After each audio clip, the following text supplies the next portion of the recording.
Hello my dear students. आज हम medieval history यानी मध्यकालीन भारत का सेकंड पार्ट देखने वाले हैं। तो इसमें हमने पहले है ना मोहम्मद बिन कासिम और गौरी के बारे में देखा था।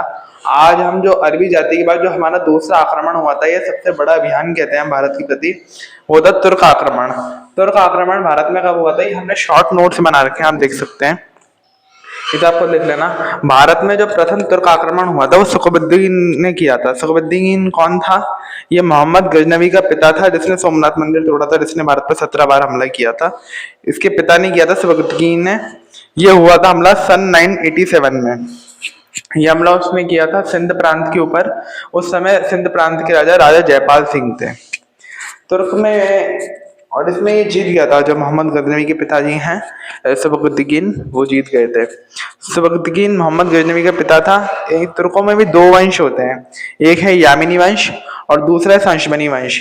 ये इसलिए बताया जा रहा है कि जो सबकतगिन और मोहम्मद गजनवी थे, मोहम्मद गजनी, ये दोनों यामिनी वंश से ताल्लुकात रखते थे। अब जो मोहम्मद गजनी था, ये सबसे बड़ा राजा माना जाता है। गजनवी पहली बात तो कोई सरनेम नहीं है, ये उपाधि है। गजनी का जो पद होता है, जैसे बादशाह सुल्तान, उसी प्रकार से गजनवी होता है।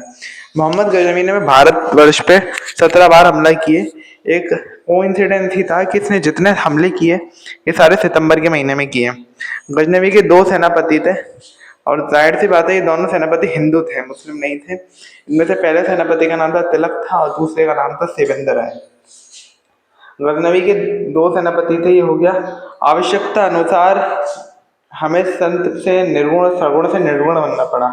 कहते हैं कि गजनी ने भारत पर इतने हमले किए थे, और इसने अपने 16वें हमले में, ये हम आगे पढ़ेंगे, 16वें हमले में इसने सोमनाथ मंदिर को भी ध्वस्त कर दिया था, और मंदिरों की भूमि को और मूर्तियों को काबुल में भेज दिया था। तो इसलिए हमें सगुण से निर्गुण बनना पड़ा। निर्गुण वो थे जो बिना मूर्ति पूजक थे और धर्म की पूजा करते थे। निर्गुण में होते हैं रैदास हुए, कबीर हुए, दादू है, नानक है, एक्स्ट्रा। और सगुण में तो होते ही अपने संत महात्मा जितने भी हुए। आप मीरा बाई को भी, जो मीरा जी हैं, उनको भी आप संत कह सकती हैं, सगुण वाला।